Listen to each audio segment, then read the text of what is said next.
Hola, ¿qué tal, amigas, amigos de Radio Fides? Bienvenidos y bienvenidas a nuestro programa de todas las tardes, donde hablamos sobre temas de derechos humanos, de justicia. Hoy queremos adentrarnos en las profundidades de las minas, porque nos ha impactado bastante hace unos días una imagen de unos adolescentes, prácticamente niños, cubiertos de tierra, con la cabeza cubierta de bolsas de yute y maniatados. En la mina Carimayo hubo un enfrentamiento entre trabajadores de la cooperativa y los jucus, es decir, los ladrones de mineral, registrándose un muerto. Los chicos estaban del lado de los jucus, habían sido captados para esa actividad ilegal y por tanto fueron detenidos en un grupo de 19 jucus. Entre ellos había una adolescente de 15 años y los varones tienen entre 16 y 17 años.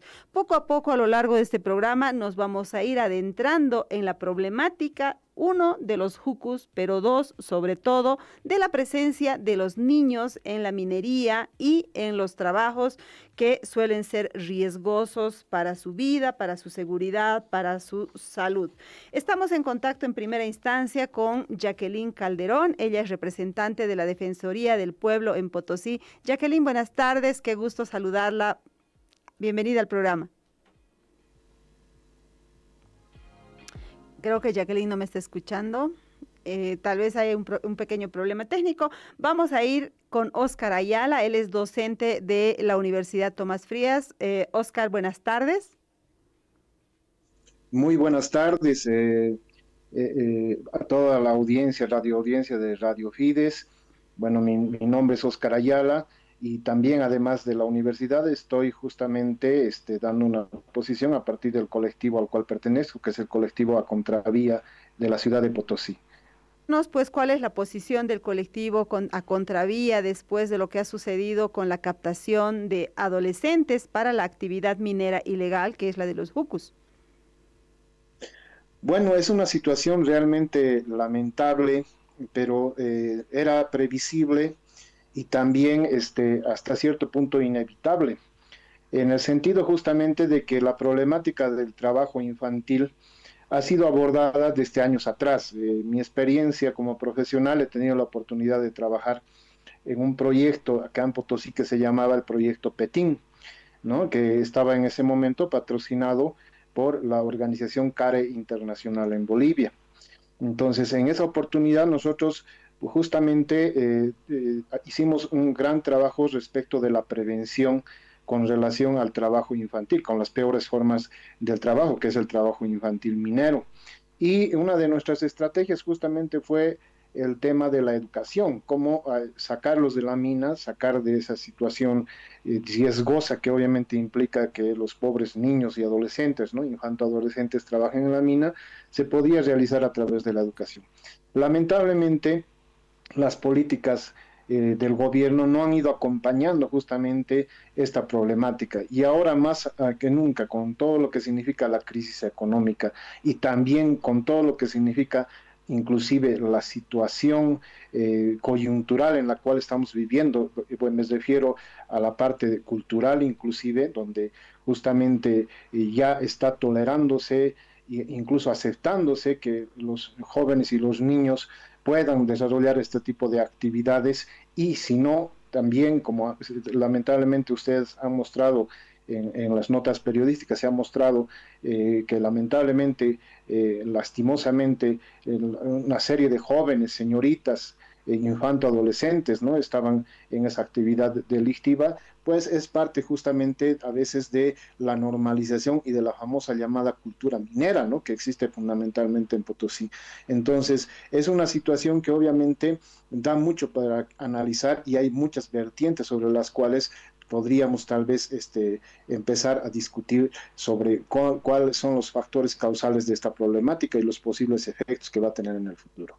Claro, son importantes todos esos aspectos, pero me gustaría saber si es que hay alguna forma de evitar que eso suceda, sobre todo en la minería en general, pero también en la actividad ilegal de los jucus. Me parece que la segunda es mucho más en negro, digamos, mucho más impenetrable. Entonces, ¿cómo hacer para enfrentar una situación así?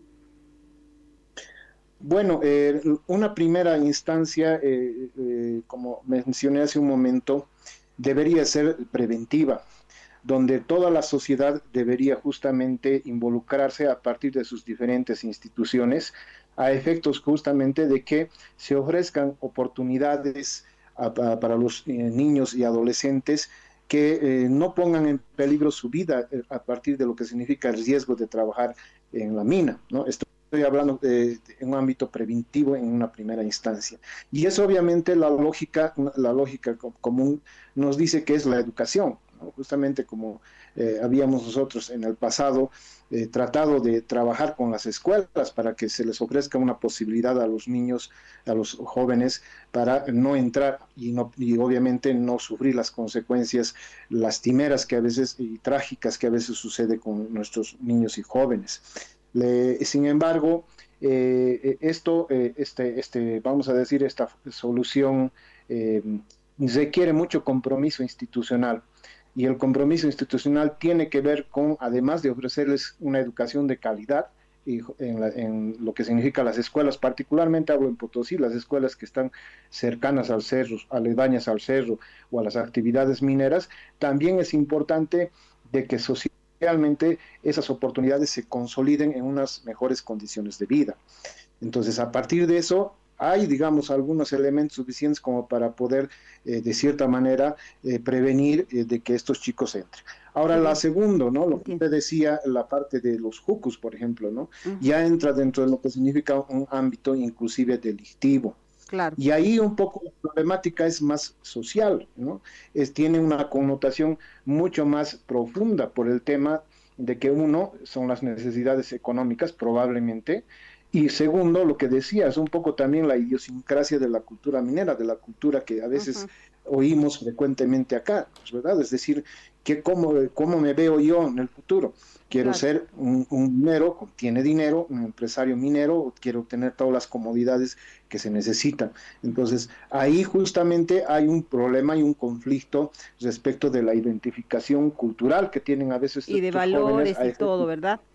Muy bien, correcto. Claro que sí. Enseguida volvemos con usted, Oscar, pero ahora queremos saludar a Jacqueline Alarcón. Ella es representante de la Defensoría del Pueblo en Potosí. Jacqueline, qué gusto saludarla. Buenas tardes, bienvenida a Radio Fides. Le habla Mary Vaca.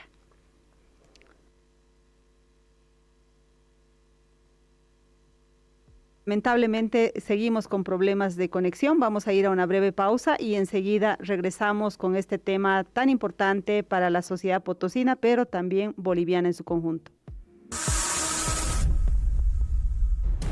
Cuando cae la tarde, la noticia sigue en movimiento y llega hasta ti.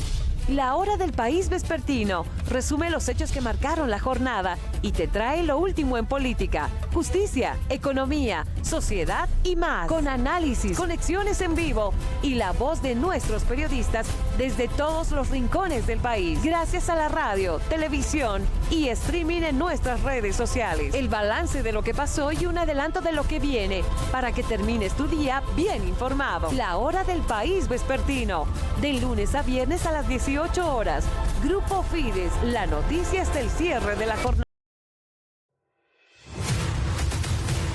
Radio Fides inicia el 2026 con una renovada programación. Durante la tarde y la noche encontrarás nuevos programas con amenidad, análisis, reflexión y más información. Con temas que nos acercan a la gente y una agenda sobre el país que queremos. Porque Fides es la gente y te acompaña día a día.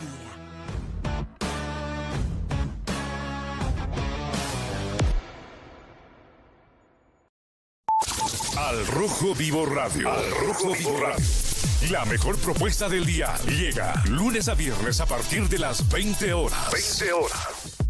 Estamos de regreso en Sin Concesiones hablando de una temática preocupante, la captación de niñas, niños y adolescentes para la actividad de la minería y en particular en este caso para la actividad ilegal de los jucus. Tomamos contacto también en Potosí, o no sé, ella nos dirá en qué punto se encuentra, pero ella es potosina, con Evelyn Callapino. Ella es historiadora, politóloga, representante del colectivo Mujer de Plata de Potosí. Evelyn, buenas tardes, bienvenida al programa. Querida Mary, muy buenas tardes. Para mí un placer estar ahora en tu programa también hablando de estos temas tan controversiales que nos atraviesa también como potosinos, potosinas, como bolivianos y bolivianas. A mí me parece muy interesante lo que decía Oscar y también lo que expresabas tú respecto a este tema.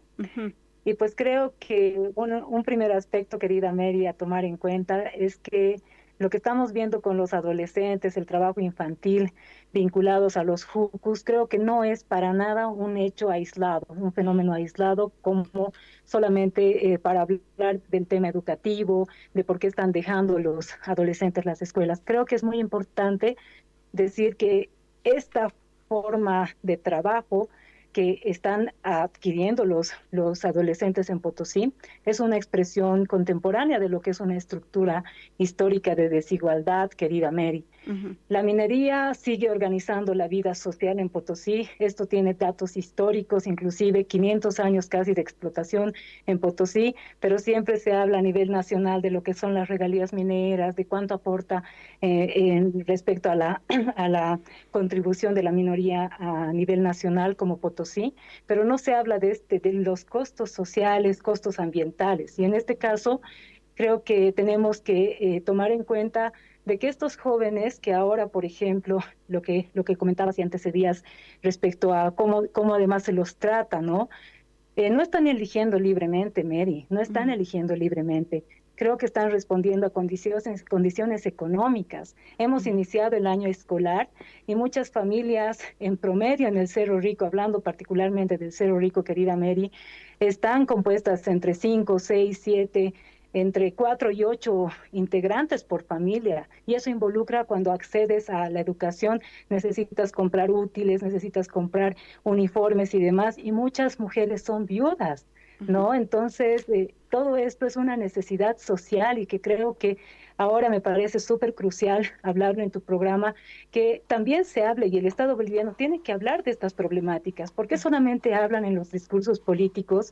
Hay que Potosí contribuye o hay un orgullo, incluso como decía Oscar, respecto a la identidad y cultura minera. Estos son los costos. Estos son los costos que no viene de ahora, que no viene de ayer, no viene ni siquiera de hace 50 años, tiene una condición histórica bastante larga, ¿no? Entonces, creo que es bien importante mencionar este aspecto, porque si bien el Estado boliviano, y hace rato también comentabas algo importante, Mary, ¿qué es lo que se puede hacer? Yo la verdad soy un poco pesimista respecto a esto, porque esto al tener un carácter estructural, tiene que haber condiciones de políticas, justamente como también en algún momento en el informe lo menciona la Defensoría del Pueblo, pero no solamente con legislación de que prohíba este tipo de trabajo que está prohibido legalmente, sino que también se pueda promover la creación de empleos, que también se tiene que llegar a estas familias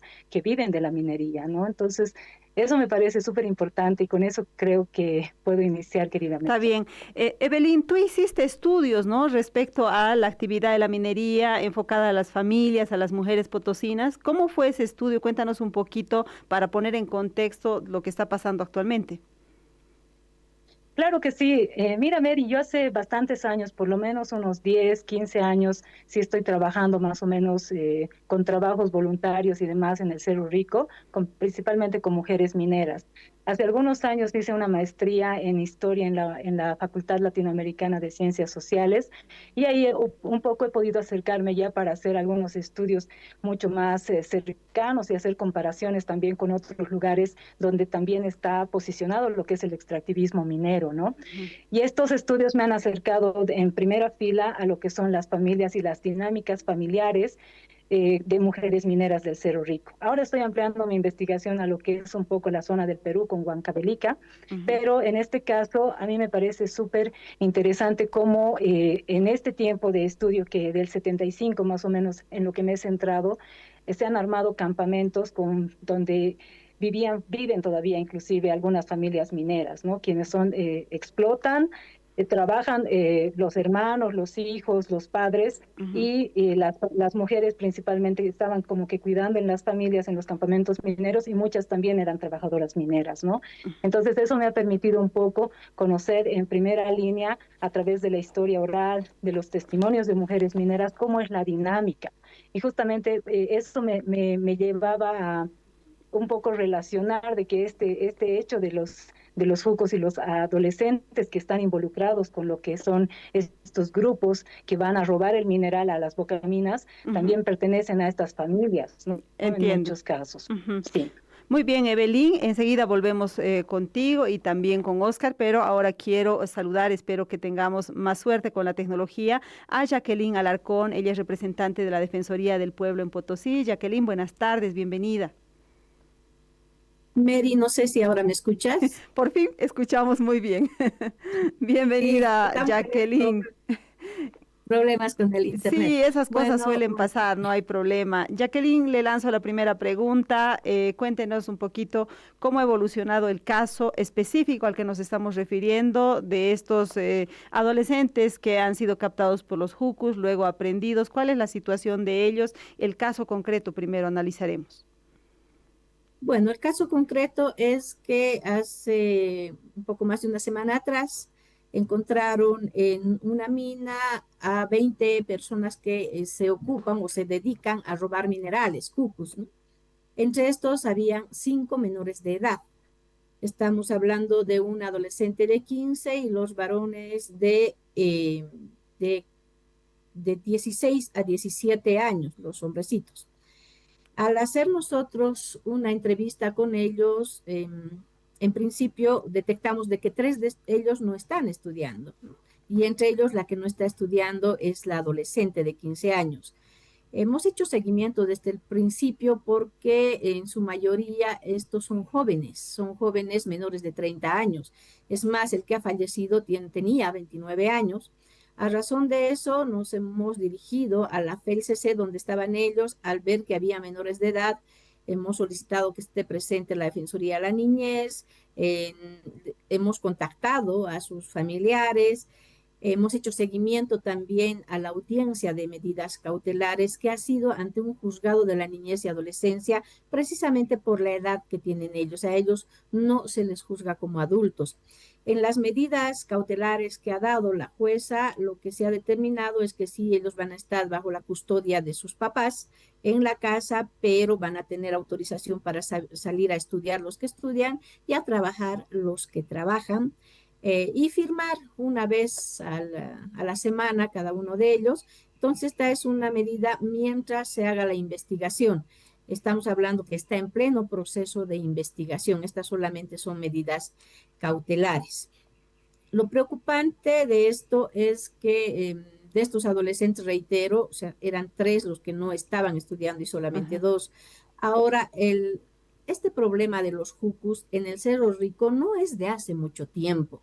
Hasta hace unos 10, 11, 12 años atrás, tal vez, habían personas que iban y atacaban, digamos, las bocaminas, pero se robaban los equipos, las compresoras, no mineral. Donde habían jucos en el norte de Potosí y por el lado de Oruro, en Huanuni. ¿Por qué? Porque ahí habían las empresas estatales. O sea, a donde atacaban más los jucos eran a las empresas estatales y no a las cooperativas.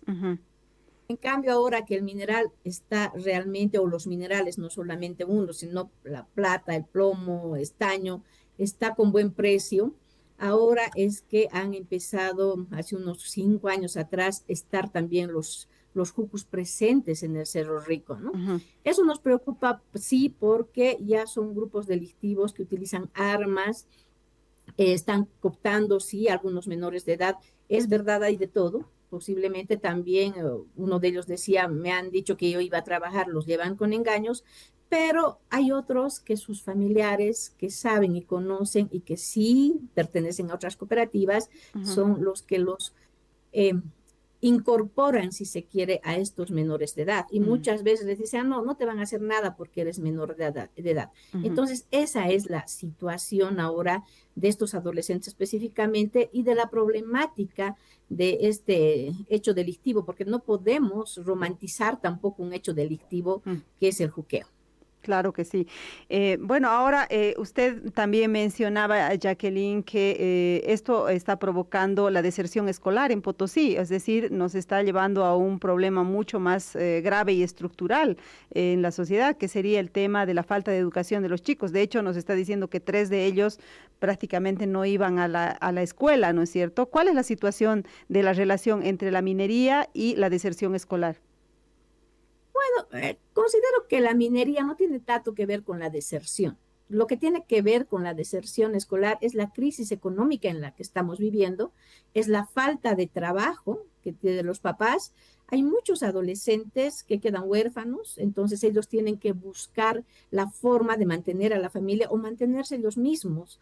Entonces, una forma de ganar dinero, porque sí, en la minería eh, ellos consiguen más recursos económicos o ganan más que en otro tipo de trabajos. Entonces ellos prefieren arriesgarse y entran a trabajar en la mina primero. Por otra parte, también se arriesgan a estos llamados que les están haciendo para cometer actos delictivos. Entonces, no podemos decir que el juqueo o la minería es el causante para la deserción, sino más bien que hay deserción escolar, por supuesto, de acuerdo al informe que el director departamental de educación en Potosí ha indicado de 13,000 a 14,000.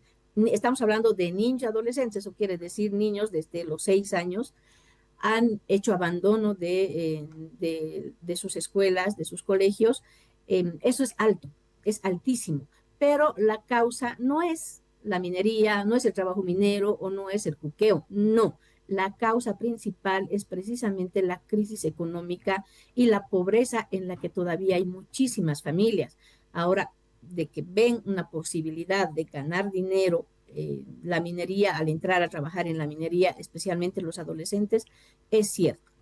Entonces, podemos indicar de que antes, por ejemplo, bueno, hasta hace poco y todavía se da, ¿dónde se veía más adolescentes trabajando en las minas? En vacaciones, vacaciones invernales y vacaciones finales. Y los mismos papás los llevaban, los hermanos mayores. Claro. El año pasado hicimos una verificación defensorial acompañando a Defensorías de la Niñez y también a la Jefatura Departamental del Trabajo y encontramos una niña de 14 años, o sea, niña, poco más faltaba las cintitas en el cabello, una carita totalmente de niña pequeñita, con la hermanita de 19 Ujú. que habían venido de Sucre. O sea, este problema no es solamente de gente que vive alrededor, sino que vienen de otros municipios y también de otros departamentos. Ujú. Bueno, pero la minería, qué paradójico, porque la minería es una actividad que da mucho dinero y usted mismo y también Evelyn nos explican que esta ola, digamos, de presencia de jucus y este auge, digamos, tiene que ver con los altos precios de los minerales, ¿no? Y qué contradicción que justamente lo que esté provocando la salida de las escuelas sea la situación de pobreza en la que viven las familias potosinas. ¿Qué pasa entonces con la minería? La minería no reparte los recursos, la minería va a la concentración de de unas pocas personas que luego se hacen ricas. Lastimosamente, las regalías son pocas. A pesar de eso, Potosí ha sido uno de los departamentos que más recursos ha tenido. Pero la distribución en educación, en salud es pésima. Y además, teniendo en cuenta el porcentaje de las regalías mineras, que es bajísimo, hay mucha otra que no, eh, que prácticamente no declara, si se quiere, los minerales y sale absolutamente todo hacia otros departamentos, inclusive hacia otros países. Hay muy pocos que declaran, no se declara el total de la minería o del mineral que sale, por lo tanto, cada vez hay menos personas con más recursos económicos, es decir, menos ricos con con fortunas más grandes y más pobres. No hay una buena distribución, son varios elementos, reitero. No hay una declaración de todo lo que sale, no hay buena distribución de lo que sí se queda en Potosí, no se invierte en Potosí, las autoridades no priorizan salud, educación y todos estos aspectos que tendrían que fortalecer y hacer que todas las familias tengan los recursos económicos para que sus adolescentes y también los niños no busquen fuentes de trabajo para mantener a la familia o a ellos mismos. Perfecto, vamos a ir a una brevísima pausa y enseguida volvemos con este análisis. Estamos hablando con personas desde Potosí que tienen directa relación con los estudios, con el activismo, pero también con el trabajo que tiene que ver con grupos en situación de vulnerabilidad. Enseguida regresamos. Sabemos que una yapa siempre viene bien. Una yapa de más tiempo en TikTok. Una yapa para mirar el final de tu novela favorita. O una yapa para compartir lo que más te gusta. Por eso en Tigo, tus recargas digitales desde 10 bolivianos tienen yapa. Así que aprovecha ya ese 50% de crédito extra todos los días. Recarga desde la app Mi Tigo, Yape o tu app de banco favorita. Y sácale el jugo a tu yapita. Tigo. Promo recarga canales digitales válida del 1 de abril de 2026 al 24 de junio de 2026. El regalo es acreditado entre el 1 de abril de 2026 y el 25 de junio de 2026. Esta empresa está regulada y fiscalizada por la ATT. Actividad autorizada y fiscalizada por la Autoridad de Juegos. Al Rojo Vivo Radio. Al Rojo Vivo Radio. La mejor propuesta del día llega lunes a viernes a partir de las 20 horas. 20 horas. Todas las noches por Radio Fides. Radio Fides. Roger Veneros, junto al equipo más entretenido, te traen una propuesta diferente. Al Rojo Vivo Radio. Al Rojo Vivo Radio. De 20 a 22 horas, lunes a viernes, por Fides. 101.5 FM y 760 AM. Al Rojo Vivo Radio.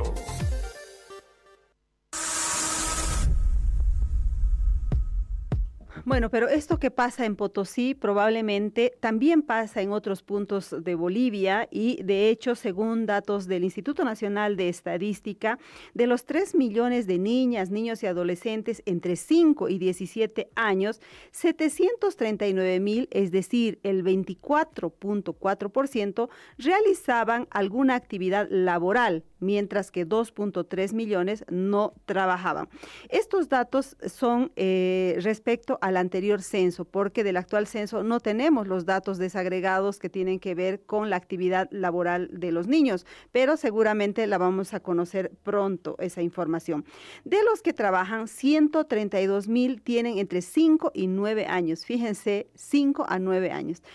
271,000 entre 10 y 13 años y 321,000 entre 14 y 17 años. Esto significa que el 55.66% de la población laboral es menor de 14 años en el grupo de los menores de edad, pese a que la edad mínima permitida por el Código Niño, Niña, Adolescente es los 14 años. Teóricamente, a partir de los 14 años ya es legal el trabajo. De acuerdo con datos también del INE, en 2019, aproximadamente 297,000 niños, niñas y adolescentes entre 5 y 17 años, es decir, el 9.7%, casi 10%, estaban realizando actividades laborales o trabajos prohibidos, debido a que son peligrosos, insalubres o atentatorios a su dignidad.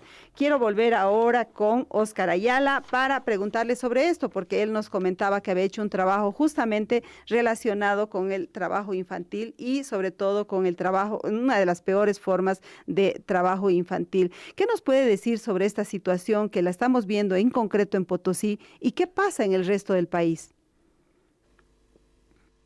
Bueno, en una primera instancia, analizando las fallas estructurales, ¿no?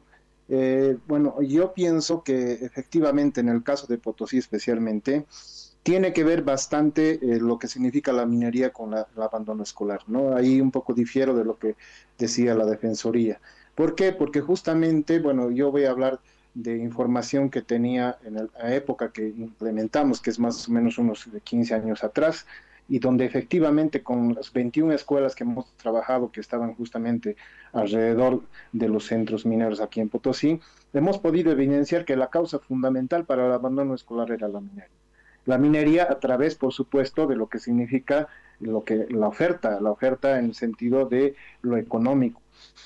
Ahora, lamentablemente, por eso decía, el problema en el caso de Potosí es el modelo económico extractivo al cual justamente estamos expuestos todas las personas, y ahí sí coincido, ¿no? Por la crisis económica y demás. Esto está generando principalmente en Potosí y también en otras partes de Bolivia, no necesariamente por la minería, sino por otros factores, en los cuales los jóvenes están efectivamente abandonando los estudios por la necesidad económica que se tiene. Entonces, obviamente ahí es el Estado es el que justamente no está respondiendo a estas necesidades que se tiene con relación a la seguridad, en este caso de los niños y adolescentes. Y ahí es un poco la contradicción, ¿no? ¿Qué hacemos? Por ejemplo, el juqueo efectivamente no hay que romantizarlo, es ilegal, pero ¿qué hacemos con relación a lo que significa la condena hacia estos jóvenes y niños? No es dable decir no vayan, no hagan, porque al final lo que decíamos es justamente el modelo el que les condiciona, ¿no? Entonces, en ese sentido, fundamentalmente, también esto se va generando por la desigualdad y exclusión, ¿no? Es decir, hay muchos actores, como en el caso de Potosí, que están acumulando la riqueza minera a gran escala, ¿no? Y esto obviamente repercute en las familias, también lo han analizado y se ha mencionado, de que los van jalando a estos niños y adolescentes con la promesa obviamente de mejorar sus condiciones. Pero esto obviamente está generándose también por ese nivel de riqueza concentrado. Hay gente acá en Potosí que tiene una cantidad excesiva de riqueza producto de la minería, y no estoy, digamos, cuestionando el derecho de ser rico, ni mucho menos por el estilo, pero la distribución de recursos está pues generando este problema. Unos pueden irse a Miami, por ejemplo, a vacacionarse, y otros están muriéndose de hambre y exponiéndose a este trabajo donde realmente pueden incluso poner en riesgo su vida, ¿no? Entonces, otro factor importante de esta problemática son la producción de sujetos funcionales al sistema. ¿Por qué? Porque uno se está naturalizando el riesgo, se naturaliza, ¿no? Y ahí está un poco la contradicción legal. Está prohibido efectivamente bajo convenciones incluso internacionales de la OIT el trabajo infantil minero, como una de las peores formas. Sin embargo, se tolera otros tipos de trabajos o se tolera bajo otras figuras. Entonces, de una u otra manera también se va normalizando, ¿no? Y se va internalizando, que es lo peor, a través justamente de los contactos, a través de los familiares y demás, como que el trabajo minero es efectivamente un síntoma de progreso. Hay también, como había dicho justamente, un problema con relación a lo que significa eso, la funcionalidad que se hace. Finalmente, la informalidad, ¿no? Justamente uno de estos problemas que especialmente me refiero a la contratación, lo otro, bueno, es un motivo de análisis, lo de los jucus y demás, que ya raya de lo delictivo, pero obviamente también habría que ver hasta qué punto nosotros podemos condenar a estos adolescentes y obviamente echarles la culpa de todo. Son producto de lo que significa el sistema, ¿no? Uh-huh. Entonces, ahí también hay que ver cómo el marco jurídico realmente puede ser o no ser aplicable y hasta qué punto puede funcionar. Ya lo decía, no basta decir no hagas esto, no hagas el otro, no entres a la mina, no funciona de esa manera, porque el sistema prácticamente los está condicionando y está lamentablemente llevándoles a estos jóvenes y adolescentes a buscar una lógica coherente, una lógica de sobrevivencia, ¿no? La sobrevivencia a partir justamente de la precariedad y a partir justamente de los remanentes de esa riqueza minera en la cual están. Sí. Ajá, muy bien. Entonces hay una coincidencia entre nuestros tres invitados hoy día de que es la crisis económica la que está llevando a los niños, primero a salir de las escuelas y segundo a introducirse en actividades laborales que no son aptas para su edad ni para su condición, como por ejemplo la minería y por supuesto la actividad ilegal de los jucus.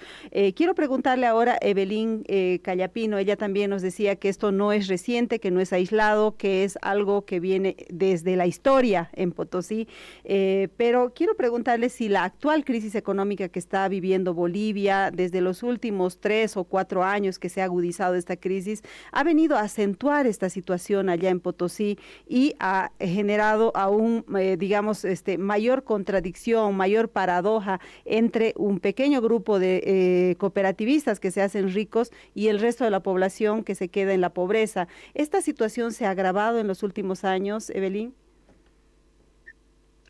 Yo creo que sí, querida Mary. Yo creo que igual tengo algunas contradicciones con lo que decía Jacqueline respecto a que son hechos recientes. Yo creo que son nuevas formas, ¿no? Todo el tiempo el- la, la explotación minera ha ido reconfigurando nuestros territorios acá en Potosí, ¿no? Hay como que nuevas caras, nuevas formas de categorización en lo que es, por ejemplo, la explotación de minerales en Potosí, todo esto. Y a mí me parece algo súper importante mencionar que no se puede entender la minería, la explotación de la minería, sin lo que es los cuerpos de las personas que entran a trabajar, ¿no? Y creo que en estos últimos años, estas crisis que se ha producido, se ha ido intensificando justamente estas desigualdades. Ya lo decía Oscar, también en algún momento me parece que lo mencionaste tú, Mary, respecto a estas desigualdades. Si bien digamos ahora las cooperativas y también las empresas mineras es como que explotan y se llevan y exportan el brilloso metal al exterior y luego se va generando nuevas dinámicas económicas y aportes. Hay personas que ahora, en pleno siglo XXI, hasta el día de hoy, no tienen acceso al agua en el Cerro Rico de Potosí. Jacqueline lo conoce muy bien también este aspecto.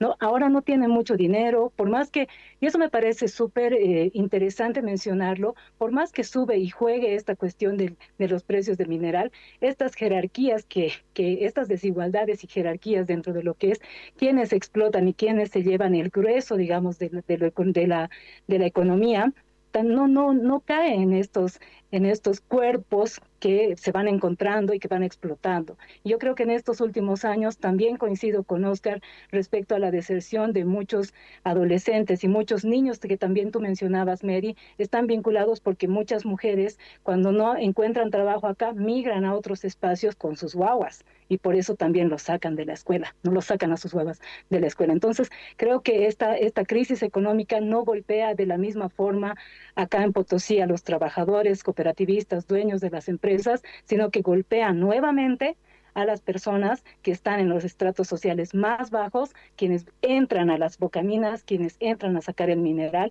y bueno, ahí podemos analizar respecto a estas fuerzas de quienes roban, quienes no roban, quienes tienen trabajos formales, contratos informales y todo esto, ¿no? Entonces, la crisis económica va a seguir golpeando nuevamente a estas personas quienes están trabajando de forma informal.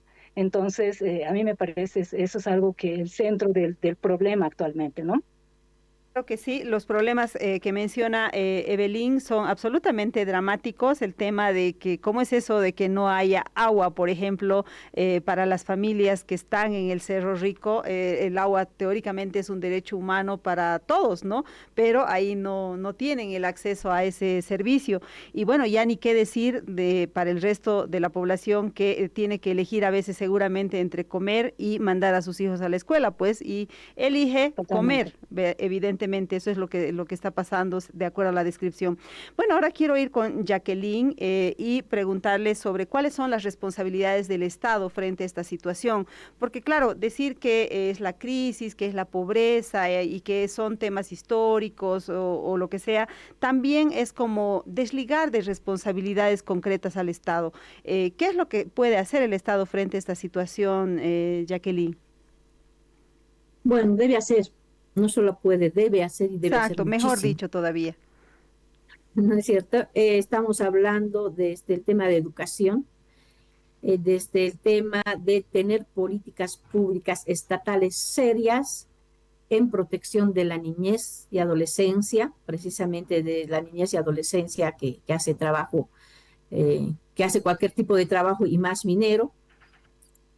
Tiene que ver, miren, el cooperativismo es una forma de trabajar totalmente flexible al cooperativista. Bueno, y como sabrán y no me van a dejar mentir, aquí son muy pocos los cooperativistas que son socios de una cooperativa que siguen entrando a hacer trabajo interior mina. En su mayoría son jornaleros. Por supuesto de que entran cuando están empezando a trabajar, cuando no hay los recursos suficientes para contratar y encuentran una beta, entonces entran a trabajar los cooperativistas, los socios de la cooperativa. En su mayoría son jornaleros y contratan a menores de edad y a mujeres, ¿por qué? Porque les pagan menos Entonces tendrían en principio consideramos que además de resguardar todo lo que es niñez y adolescencia, dándoles una muy buena educación, como decía Oscar, fortaleciendo el lado de la educación, consiguiendo becas tal vez, haciendo que ellos tengan proyecto de vida, pero no solamente para tener plata, porque aquí ves una movilidad último modelo que te cuesta 200,000 y aquí en Potosí sí las hay, y el adolescente lógicamente va a querer tener esa movilidad, va a querer tener ese estilo de vida, sino bien mostrándoles también o ayudando, fomentando, haciendo que estos adolescentes, estos niños tengan un proyecto de vida en el que se precautele su seguridad física y su vida propiamente dicha, ¿no? Pero además tiene que regular el cooperativismo. Tenemos que empezar a trabajar nuevamente con la ley minera, regular el cooperativismo, establecer normas claras que sean, considero, que no tienen que ser tan flexibles como lo son ahora. Empezar desde eso. Estamos hablando de políticas públicas en relación de trabajo minero. Lógicamente a empresas, pero también a cooperativismo. En educación tiene que haber también políticas públicas serias del Estado. Protección a la niñez desde todo punto de vista, que no las hay claras o son totalmente débiles. Pero aparte de eso, además de tener estas políticas serias, tiene que haber mecanismos que hagan funcionar estas políticas. Institucionalizar las unidades, instituciones, valga la redundancia, de protección a la niñez. La Jefatura Departamental de Trabajo hasta hace poco tenía una persona que se hacía cargo de niñez. Ahora prácticamente con estos cambios está totalmente desinstitucionalizada y no hay quien controle el trabajo de los niños y adolescentes. Las defensorías de la niñez también. Entonces hay que empezar por todo ese tipo de trabajo, de institucionalizar estas unidades, áreas del Estado que se ocupen de niñez, trabajar en educación. Reitero, tenemos que también ver todo lo que es la normativa del trabajo minero en Bolivia. Realmente las tareas son enormes, son estructurales y claro, las urgencias del Estado parece que son otras. El Estado está y las autoridades básicamente están muy ocupados con temas coyunturales, como por ejemplo que la gasolina basura, que la falta de diésel, que la falta de dólares, qué sé yo, y de pronto en medio de toda esta crisis económica está surgiendo con más fuerza esta problemática social de la que estamos hablando en este momento y en particular que está golpeando directamente a los niños y a las niñas. Quiero ir a una breve pausa y enseguida volvemos con más.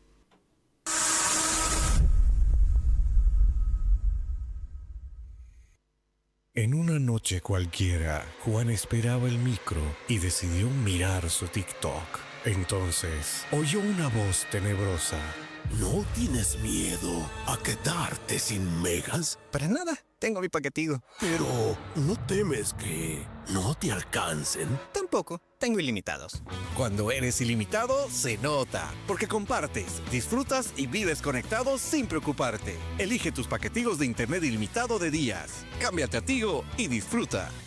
Oferta amigos favoritos del 17 de marzo al 15 de junio de 2026. Aplica condiciones. Más información al asterisco 611. Esta empresa está regulada y fiscalizada por la ATT. Campaña de detección de enfermedades metabólicas. Si usted presenta visión borrosa, sed excesiva, dolor de cabeza, cansancio constante, zumbidos en oídos y dificultad para bajar de peso, puede estar cursando alguna enfermedad metabólica.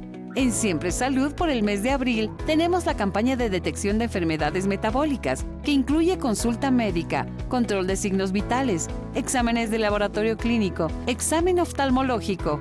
Contáctese al 789-31889. Estamos ubicados en la calle Sucre, esquina Genaro San Ginés, número 853. Siempre Salud, multiconsultorio de especialidades médicas. Al Rojo Vivo Radio. Al Rojo Vivo Radio.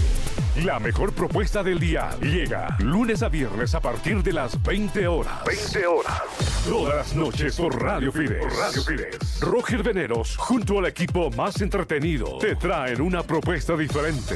Al Rojo Vivo Radio. Al Rojo Vivo Radio. De 20 a 22 horas. Lunes a viernes. Por Fides. 101.5 FM y 760 AM. Al Rojo Vivo Radio.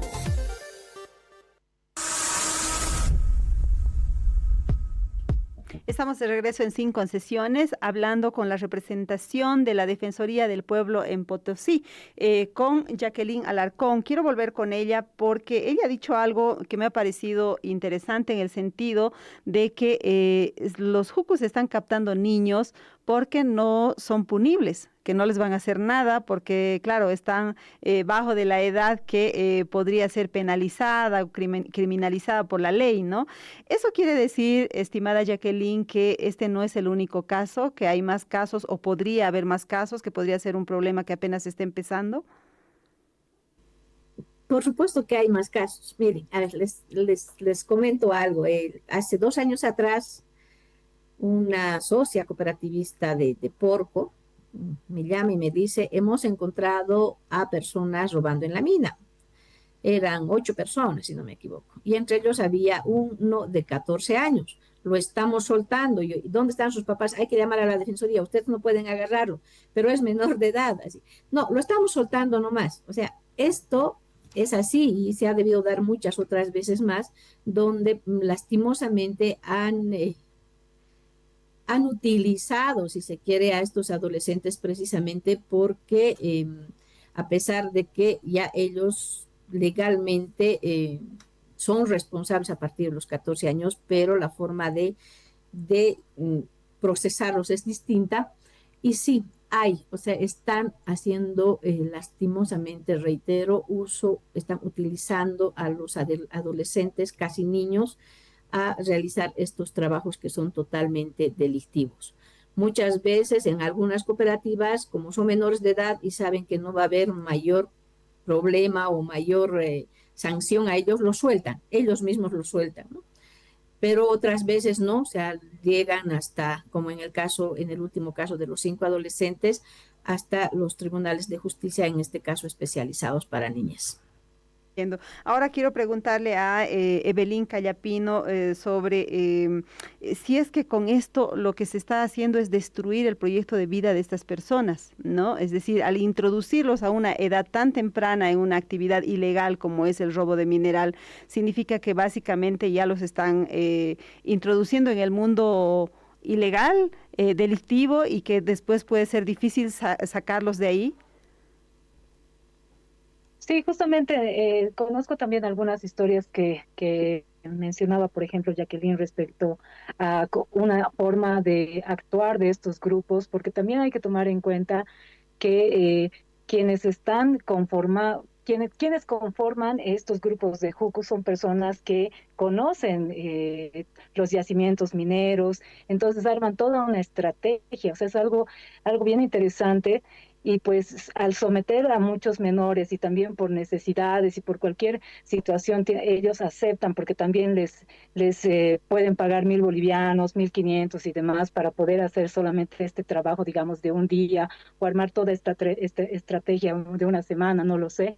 Entonces, claro que sí, destruyen en muchos casos sus libertades también, ¿no? Y no pueden ya salir. Por ejemplo, decía Jacqueline, cómo se someten a la justicia, a la vía ordinaria, y entonces ellos tienen que ir a firmar. Entonces es toda una logística que se tiene que armar para poder un poco reinsertarlos también a estos adolescentes, querida Mary. Pero yo creo que no solamente es como que los someten para poder quitarles, digamos, oportunidades en el futuro, porque también el mundo minero, creo yo, es muy complejo, Mary, muy complejo. Y por más que no solamente estén vinculados a lo que son estos grupos de los jucus, hay muchos adolescentes que trabajan para extraer minerales fuera de estos grupos. Entonces también ahí podríamos estar hablando de que se manejan condiciones extremadamente peligrosas de explotación para estos adolescentes que necesariamente en muchos casos, sin solamente estar sometidos a lo que es estos problemas de los jucus, también se someten a pocas oportunidades los estudiantes, los jóvenes y demás, y no pueden salir de estos estratos. Algo que a mí me parece, y eso sí tiene una connotación histórica también, ¿quiénes son los que trabajan y están sometidos a esta explotación minera? También son familias de las propias familias que están vinculadas a lo que es el mundo minero. Yo conozco familias enteras, mamá, papá, abuelitos, tíos y demás que están justamente en estos estratos. Entonces es una reproducción constante que lamentablemente generaciones no acceden a lo que es una educación. Conozco mujeres analfabetas, conozco mujeres que no han salido 20, 30 años de lo que es esta explotación minera y sus hijos, sus hijas continúan en esta explotación minera y muchas veces se someten a lo que son estos grupos delictivos de los jucus, Mary, ¿no? Entonces ahí podríamos hablar como una especie de catalogación en qué escenarios también pierden oportunidades muchos de estos adolescentes que están involucrados, no solamente mujeres, hombres, jóvenes y familias enteras están involucrados en lo que es la explotación minera. Mary. Una de las cosas que también me ha llamado la atención, Evelyn, de esta última noticia es que entre los aprendidos había una adolescente mujer, ¿no? Y según decía la noticia, ella estaba ahí para venderles bebidas alcohólicas. Fíjate que también ahí están las jerarquías, ¿no? Los hombres están dedicados al robo de mineral y ella al tema de la venta de alcohol. Y te quería preguntar si es que el trabajo minero también está asociado, por ejemplo, a temas como la explotación sexual o la violencia hacia la mujer en la minería. Por supuesto que sí, estimada Mary. El mundo minero es como tan complejo que sería difícil, digamos, poder hablarlo todo en una sola entrevista, pero por supuesto que hay estas connotaciones de género, ¿no? Estas connotaciones de género donde hay explotación sexual, han habido feminicidios en lo que es el Cerro Rico de Potosí, las hermanas Olmedo están ahí, ¿no? Las que han sido violadas y posteriormente asesinadas también. Justamente cuando me he acercado a estudiar lo que es el mundo minero, Mary, yo he conocido historias de prostitución, historias de acoso laboral, acoso sexual, y que también eso ha hecho que muchas mujeres que están vinculadas a lo que es la explotación minera han armado también algunos grupos, sindicatos, para poder también reclamar, por ejemplo, derechos laborales y todo esto, ¿no? Entonces, hay una connotación bastante clara respecto a lo que las mujeres también, muchas han estado como que en situaciones de vulnerabilidad donde no podían ni reclamar sus derechos laborales, ¿no? Y eso hablando de personas que tenían un trabajo semiformal y muchas están como que en la total informalidad y entonces es como que mucho más complicado acceder a lo que es sus derechos laborales, ¿no? Entonces, en el Cerro Rico de Potosí, a mí me parece que es un mundo entero, tiene sus propias lógicas también de comportamiento y que también ha moldeado ciertos imaginarios. Y uno de los reclamos principales que yo hago en este sentido, Mary, es que el Estado boliviano tiene que desmontar sus imaginarios también que tiene respecto a la explotación minera. Yo siento que en las noticias, siento que muchas veces en lo que es los discursos políticos principalmente, se habla solamente de regalías, ¿no? Y no se habla todo de lo que implica y lo que involucra los costos sociales y que estos están directamente relacionados con estas jerarquías y donde siempre están como que pagando la peor parte son los estratos sociales quienes están compuestos por trabajadores principalmente informales y las familias, ¿no? Las que cuidan las bocaminas, las que también sufren muchas veces acoso. Hay niñas viviendo ahí, Mary, y a mí me preocupa un montón, ¿no? Por cómo también mayoritariamente es un grupo, es un espacio masculino y muchas mujeres que están también ahí están como que en esta situación de vulnerabilidad, Mary, ¿no? Claro, evidentemente, y tú decías que normalmente para el tema de la minería, el país, las autoridades, los líderes de opinión debaten sobre las regalías y debaten sobre las pocas regalías que pagan, podríamos decir, porque ya ni siquiera es que pagan una regalía digna para el país, ¿no? Pagan una regalía ínfima los cooperativistas mineros fundamentalmente y lamentablemente no le dejan réditos al Estado. O sea, realmente todo lo que conlleva esta actividad, desde contaminación del medio ambiente hasta explotación laboral e incluso introducción de niños en esa actividad, pues el rédito para el país es prácticamente nulo, ínfimo, nulo, por no decir nulo directamente, ¿no? Quería preguntarle a Oscar si es que él no considera que hay forma de convocar, por ejemplo, a los líderes de las cooperativas para que se comprometan de alguna manera, o son personas con las que no se puede hablar. ¿Cuál es la figura? ¿Nos podrías ilustrar un poco de quiénes son esos líderes de las cooperativas mineras? ¿Se puede charlar con ellos, explicar y tratar de llegar a, digamos, a consensos para proteger a la niñez, proteger a los grupos en situación de vulnerabilidad? Por supuesto que sí, la solución de ninguna manera debería ser, digamos, el marginar a los líderes, a los dirigentes cooperativistas o a los que tienen o los dueños de los negocios. Tiene que ser necesariamente concertado, porque parte de lo que significa, bueno, y aquí es un poco también, hay que ser bastante críticos, ¿no? Estamos volviendo a hablar del tema de trabajo, bueno, de la explotación minero en infanto-adolescente cuando hemos hablado de los jucus, pero nos estamos olvidando que es permanente y periódica, que los niños están contratados, subcontratados, no con un contrato laboral, explotados, muchos se mueren inclusive ahí, que a veces ni siquiera tenemos las estadísticas ni nada por el estilo.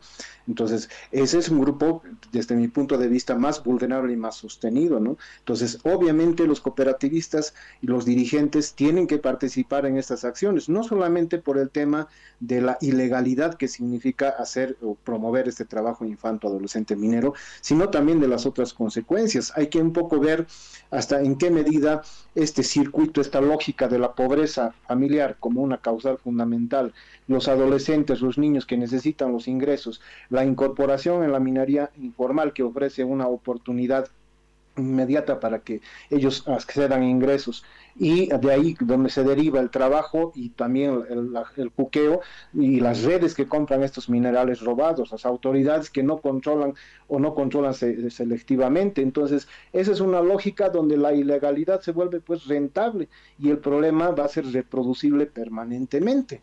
Entonces ahí también justamente, además del acompañamiento que tienen que recibir estas autoridades, está también la parte legal, ¿no? Y la parte de la coordinación. Aquí estamos un poco pensando en penalizar al eslabón más débil, que justamente son los adolescentes que obviamente han entrado en esta situación delictiva. Claro. ¿Qué pasa con los de arriba?